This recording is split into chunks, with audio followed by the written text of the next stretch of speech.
믿음의 여정을 가고 있는 하나님의 자녀에게 길이 막힌 것은 전환점, 이렇게 표현하고 싶어요. 잘 가고 있는데 감옥이라는 그 상황으로 요셉이 길이 막혔습니다. 왕이 계속 죽이려고 쫓아와요. 자기는 왕이 된다는 꿈이 있는데 완전히 막혔어요. 다윗이죠. 아합 왕이 이세벨하고 계속 죽이려고 합니다. 엘리야죠. 하나님의 일을 해야 되는데 길이 막혔어요. 다니엘과 세 친구가 풀무불 사건과 사자굴에 들어가는 사형 선고를 받았어요. 완전히 왕이 죽이기로. 다니엘과 세 친구. 초대교회가 완전히 이단이 돼버렸어요. 이단의 괴수가 돼버렸어요. 진짜 복음을 들고 하나님의 생명을 가졌는데 로마가 죽이려고 하는데 하나님을 믿는 유대인들이 더 죽이려고 그래요. 더 괴롭혀요. 핍박과 여러 가지 괴로움이 있어요. 초대교회는 절대로 아무것도 안 될 것처럼 보여요. 모이기만 해도 죽여요. 감옥에 왜 갔냐? 오해 때문에 갔거든요. 오해. 근데 우리는 오해를 풀고자 하는 하소연을 하기가 쉽고 사람을 붙잡고 원망하기가 너무 쉽습니다. 다윗은 뭘 하기가 쉽냐면 시기질투가 일어났거든요. 그 사울왕을 통해서. 그러면 보복하고 싶은 마음이 많이 들어요. 그 다음에 불평. 진짜 그 사람 왜 그러냐 정말. 엘리야는 전국의 수배령이네요.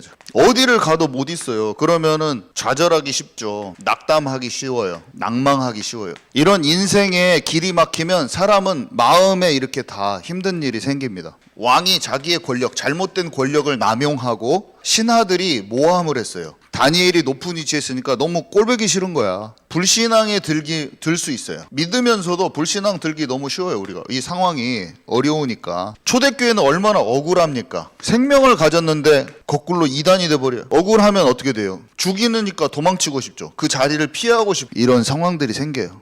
이런 길이 막히기 전에 하나님의 사람들은 특징은, 보통은 종교적인 신앙생활은 어떻게 되냐면 많은 사람들이 예수님을 믿지만 이 어려운 상황 속에서 이 문제를 해결하여 주십시오, 이렇게 나옵니다. 기도가. 감옥에서 탈출하게 해주십시오, 그렇게 기도가 나와요. 감옥 안에 보내신 하나님의 계획을 발견하기보다는 감옥에서 탈출하게 해주십시오, 그게 기도 제목이 딱 되는데, 이 왕에게 쫓기는 것을 지금 이 왕을 죽여주십시오 이렇게 고백할 수 있는데, 다윗은 다른 것을 찾아버립니다. 왕을 사랑할 수 있는 성품으로 바뀌어져 버려요. 다른 걸 찾아요. 이 위기를 없애주십시오 이렇게 하는데 하나님의 세미한 음성을 듣거든요. 전혀 다른 하나님의 계획을 찾아요. 그러면 그 종교적인 신앙생활과 이들이 가졌던 거는 도대체 뭐가 다르냐. 요셉은 분명히 언약이 확실했어요. 비전이 확실했어요. 그게 꿈으로 나타났어요. 어떠한 어려움과 고통과 힘든 일이 있어도 하나님의 손바닥 안에서 지금 내가 인생이 진행 중이라는 걸 확실히 알고 있었어요.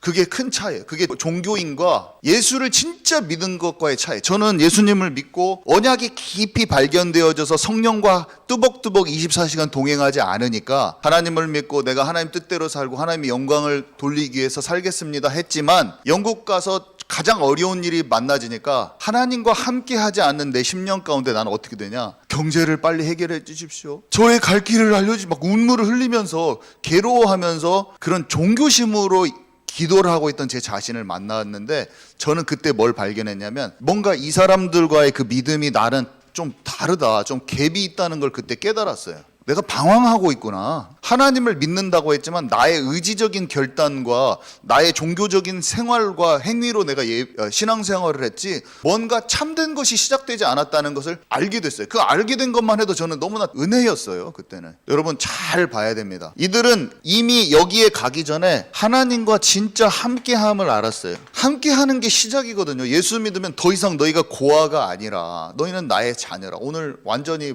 여러분 마음에 담으시기 바랍니다. 여러분은 하나님의 자녀요? 하나님 반드시 인도하세요. 진짜 하나님 인도하세요. 하나님이 우리를 향한 계획이 있어요. 그것이 하나하나 인도받을 거예요. 본토 친척 아비 집을 떠나 내가 너에게 지시할 그 땅으로 가라. 예수 믿으면 하나님의 인도받는 삶이, 그게 시작 포인트예요.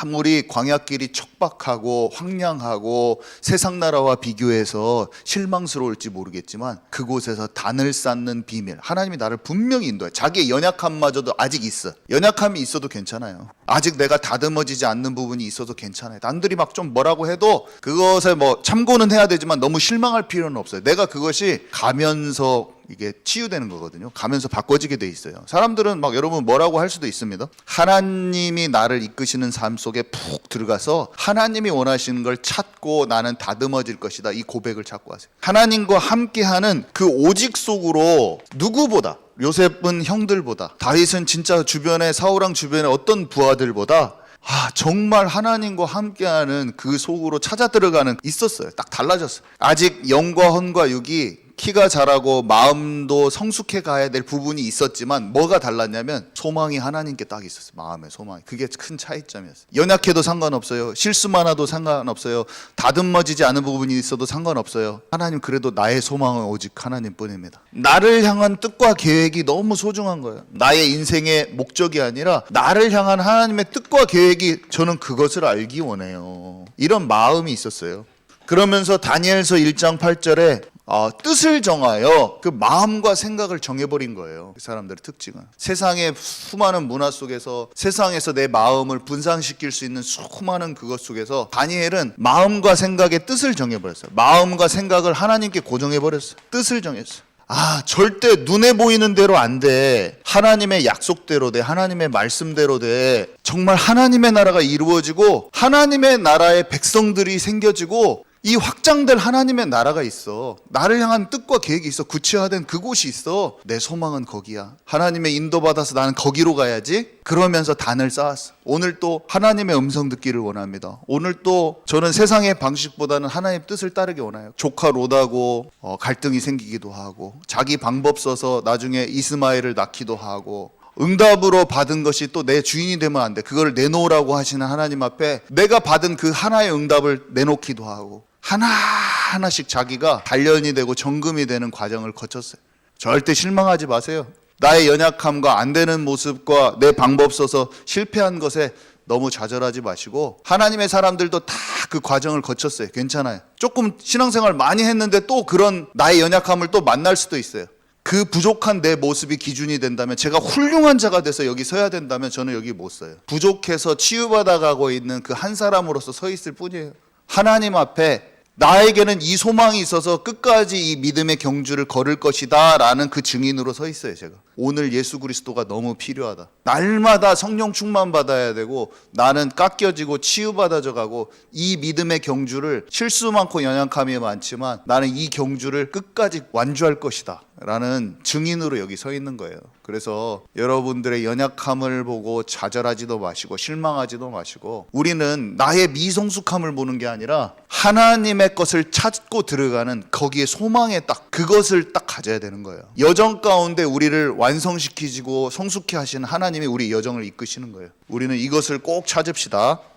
근데 진짜 너무 놀라운 게 하나님이 전환점을 주시잖아요. 이것에 눌려있잖아요. 이게 눌리고 포로되고 눈먼 자거든요. 성경은 어둠에 눌려있고, 하나님의 이 계획을 알지 못하면 모든 사람은 여기에 눌릴 거예요. 여기에, 이것에 다 눌려요. 감정적인 것에 마음 생각이 다 눌려요. 그렇지만 이들이 여기에 있지 않고 진짜 힘든데, 진짜 상황은 너무나 괴로운데 하나님의 뜻을 구하고 있는 거예요. 기도를. 그러니까 하나님은 왕 앞에 갈 수 있는 딱 그 기회, 만남을 허락하신 거예요. 그 두 장관들을 만나잖아요. 너무 놀랍죠. 하나님의 전환점이 가장 어려운 그곳에 하나님의 전환점이 있는 거예요. 여러분들은 하나님이 함께 하시고 하나님이 인도하시는 인생 안에 지금 들어왔어요. 앞으로 나에게는 문제가 옵니다. 힘든 일도 와요. 어려운 일도 와요. 근데 그 상황 속에서 절대로 남 탓하거나 원망하거나 내 자신을 연약함을 놓고 좌절하거나 낙담하지 마세요. 절대로. 나의 연약함이 보여질지라도 낙담하지 마시고, 연약함이 있을 때 잘못했다고 말하고, 하나님 앞에 그냥 하나님, 저는 부족하지만 인도받기를 원하고 딱 일어서세요.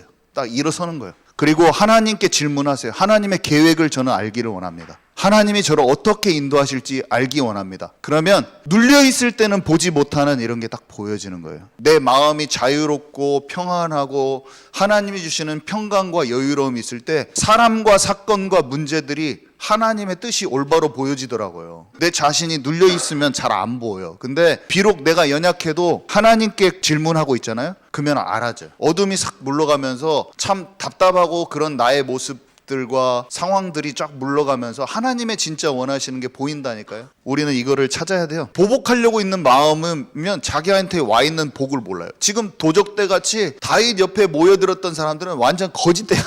거짓대. 아무것도 없는 것 같아요. 그 사람들이 용사들이 됩니다. 용사들. 자기를 죽이려고 한 사울왕을 보복 감정 가지고 계속 있으면은 모를 건데 뭐를 압니까? 왕의 성품으로. 이 사람은 나중에 온 백성들을 다 다스려야 되는데 한 사람 한 사람을 하나님의 마음으로 볼 수 있는 힘이 없으면 하나님이 사울왕이라는 사람을 가지고 다윗을 다루시는 거예요. 온 나라를 다스리고 진짜 극악무도하게 힘들게 하는 사람마저 품어버릴 수 있는 하나님의 성품으로, 예수님의 성품으로 지금 바꿔버리는 거예요. 처음에는 안 됐어요. 괴롭히는 자가 너무 미흡고 분노도 올라왔어요. 부글부글 끓는 마음 이렇게 써 있어요. 시편에 보면. 하나님께 기도합니다. 하나님이 그를 어떻게 보시는지를 봐요. 하나님의 성품으로 다듬어져 버려요. 복음으로 모든 사람을 볼 수 있도록 왕이 될 준비를 다 거치. 10년 동안 쫓겨다니면서 크고 작은 싸움들을 겪는데 군사력, 정치력, 특히 이 용사들이 다 30용사거든요. 나중에 다윗에게 멋있었던 함께했던 그 30용사가 그 거짓대 같은 도적대 같은 그 사람들이었어. 나중에 알고 보니까 사람은 우리가 보기에는 너무나 흠모할 모양이 없어 보이고 아무것도 아닌 것처럼 보이지만 하나님이 그 사람 안에 들어가서 그 사람을 움직이시면 사도가 되고 중요한 용사들이 되는 거예요. 이거를 처음에 알게 됐을 때 얼마나 신기하던지. 좌절하고 낭망할 수밖에 없는 바알과 아세라 선지자를 막 이겼잖아요. 이겼으면 얼마나 좋아요. 승리했으니까. 근데 곧 바로 다음에 아합 왕과 이세벨이 막 진짜 죽이려 오는 거예요. 이거 완전히 죽겠구나 하니까 이 엘리야 선지자는 자기가 큰 하나님의 역사를 체험했는데도 불구하고 마음이 쫄리는 거야. 내가 대단한 사역을 일으켰지만 어떤 문제가 심한 문제가 오니까 자기의 한계를 넘어서는 문제가 와버리니까 이렇게 될 수 있는 거예요. 하나님은 전혀 없는 것 같이 돼버릴 수가 있어요. 근데 그때 그 속에서 하나님께 집중하면서 들어가는 장면이 나오잖아요. 그러니까 하나님께서 세미한 음성으로 하나님의 계획을 알게 하세요. 나 혼자만 남았습니다 라고 자기는 생각했어. 왜 그러냐면 주변의 상황을 보니까 모든 사람이 자기를 죽이려고 하고 괴롭히고 하니까 나 혼자만 남은 것 같은 거예요. 나 혼자만 남은 것 같다고 고백하고 너무 죽을 거 나를 차라리 죽여주십시오 이렇게 나오는데 하나님이 계획을 알려주시기를 바알에게 무릎 꿇지 않는 7천 제자가 예비되어 있다. 그리고 너는 엘리사라고 하는 수제자를 세우게 될 것이고 지금 강대국에서 왕들이 이렇게 난리를 치지만 그 왕들을 내가 다 바꿔버릴 것이다 라는 하나님의 계획을 알게 되는 거예요. 눈에 보여지기에는 너무나 괴로운데 하나님의 말씀대로 되는 거를 아는 거예요. 우리의 상황이 아무리 막막하고 교회가 내 가정이 상황이 완전히 우겨싸임을 당하고 힘든 것 같이 보여지는 답답한 상황이 있을 수가 있어요. 우리에게. 근데 하나님이 내게 하실 그 증인되게 하실 계획이 있잖아요. 하나님께 질문해서 하나님께 오직 속으로 들어가서 그것을 딱 알게 되잖아요. 상황이 아무리 경제가 질병이 무엇이 나를 힘들게 해도 하나님의 계획을 아는 자는 흔들리지가 않아요. 기도하셔서 그거를 꼭 발견하시기 바랍니다. 근데 정말 놀라운 것은 가장 위기 때 집중이 좀 잘 되고 가장 위기 때 집중해서 하나님의 계획을 알게 되잖아요. 그러면 그게 도리어 조금 어느 정도 내 힘으로 잘 되는 것보다 훨씬 더 하나님 살아계심을 체험하게 될 중요한 기회가 돼요. 이거를 제 말을 아시게 될 거예요. 가장 힘든데 하나님께 도리어 내 삶이 전체적으로 집중되면서 놀랍게 살아계신 하나님의 말씀이 우리 심령에 떨어지는 걸 체험해야 돼. 이건 옵니다. 와요. 이게 가장 중요하고 힘들 때 여러분들한테 이게 올 거예요. 다니엘을 죽이려고 하는 조소가 있었잖아요. 근데 이게 전도지로 바뀌어져 버려요. 불신앙 빠져서 괴로워하고 모든 걸 낙담 속에 들어갔으면 몰랐을 거예요. 하나님께 기도하고 천사가 사자의 입을 막아버리고 죽는다 생각하는 게 아니야. 하나님께서 하실 일이 있다. 죽으면 죽으리다인데 죽어도 제가 우상에 절하지 않겠습니다. 이렇게 되는데 하나님의 계획이 이루어져 본다니까. 나는 이게 너무 신기해. 마지막 때 세상에 아무리 기근에 취하고 교회가 다 죽어서 떨어져 나가도 죽으면 죽으리라 하고 인생을 하나님께 생명 다해서 거는 자들한테는 개죽음 당하지 않고 하나님의 나라와 하나님께서 하실 일이 이루어질 거라는 그런 확신이 저는 좀 들어요. 순교당할 사람이 있겠는데 하나님의 나라가 이루어지면서 강력하게 전복되면서 복음운동이 일어나는 일들이 생길 것이라고 좀 확신이 들어요. 우리의 삶 속에 일어납니다. 반드시. 두려워하지 말고 죽으면 죽으리라 각오지만 그리 아니하실지라도 내가 우상에게 절하지 않겠습니다. 아무 일이 없는 것 같아도 내 삶 속에서 변화가 없는 것 같고 내 주변에 하나님의 역사가 없는 것 같고 나는 삶이 더 나를 쪼여오면서 내가 죽을 지경이 되었는데 내가 작은 것에 우상숭배하지 않고 하나님으로 만족하고 기뻐하겠습니다. 우리의 고백이 자꾸 그렇게 들어가 버리잖아요. 하나님이 딱 뒤집는 날이 옵니다. 도망치고 피하고 싶어요. 근데 연약해 보이는 이들을 통해서 세계복음화가 일어난 거예요. 로마가 다 뒤집어지잖아요. 우리가 마음에 소망을 두고 행합니다. 바울이 전도를 하러 갔어요. 소아시아에 가려고 했어요. 마음에 소망을 두고 진짜 소아시아 전체 지역이 복음을 들어야겠다. 하나님이 모든 것을 다 주님이 막 넌 이렇게 해 저렇게 하지 않으세요. 우리의 하고 싶은 걸 하게 하셔요.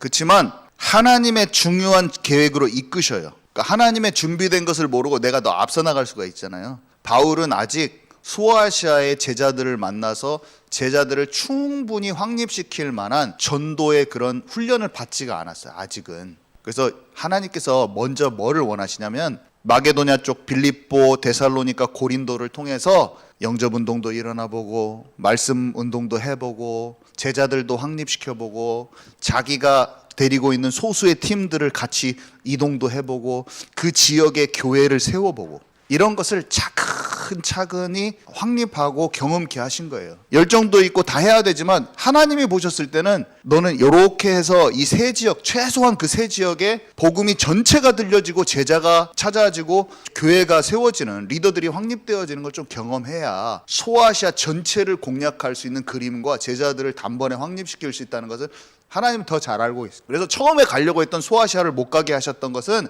그 지역이 아니다 이게 아니라 내가 봤을 때는 이 순서 거기에 예비된 제자들과 하나님께서 계획을 갖고 계신 거예요. 우리가 좀 안 되고 예수의 영이 허락지 않으셨다고 거기에서 좌절하고 답답해하고 너무 그러지 마세요. 여러분들이 계획 세웠던 것이 좀 안 된다고 답답해할 필요가 없어요. 내게 주어진 환경 속에서 성실하게 준비하고 있으면 루트가 열리게 돼 있어요. 하나님을 즐거워하고 내 자신을 끊임없이 훈련받으면서 있는 사람, 하나님 쓰고 싶은 사람이 없어서 문제지.